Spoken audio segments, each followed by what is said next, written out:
if you're going to grow spiritually, you glorify God. You glorify God by aiming your life at that purpose. You glorify God by confessing your sin. You glorify God by trusting Him in every situation. Number 4 in our little list, you glorify God by fruitfulness. Fruitfulness. And this in itself is a study, but look at John 15:8 for a moment. In John 15:8, Jesus talking about the vine and the branches. He says this, "By this is my Father glorified." You want to know how to glorify God? There it is. Here's how to glorify God, that you bear much, what? Fruit.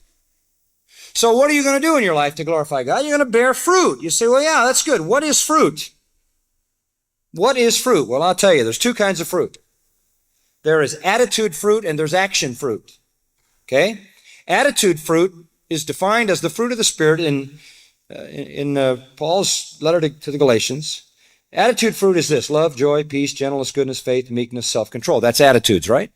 That's attitude fruit. When you walk in the Spirit will produce attitude fruit. And you'll demonstrate love and joy and peace and gentleness and goodness and meekness and so forth. But there's not just attitude fruit, there's also action fruit. Action fruit. The fruit of your lips, praise to God, Hebrews 13. Paul says, I want to come to you in Rome that I might have some fruit among you. What does he mean? Leading people to Christ. Paul says to the Philippians, I want you to be filled with the fruit of righteousness. So there is attitude fruit and there's action fruit, giving and serving and ministering and praising, saying thanks, doing good deeds. That's all action fruit. And here it says in John 15:8 that God is glorified by that. He's glorified when you walk in the Spirit and the Spirit produces the fruit of the Spirit. He's glorified when you serve, when you give, when you serve by using your spiritual gift, when you minister, when you evangelize. That's all fruitfulness. And you notice what it says here in verse 8. The Father is glorified that you bear much fruit.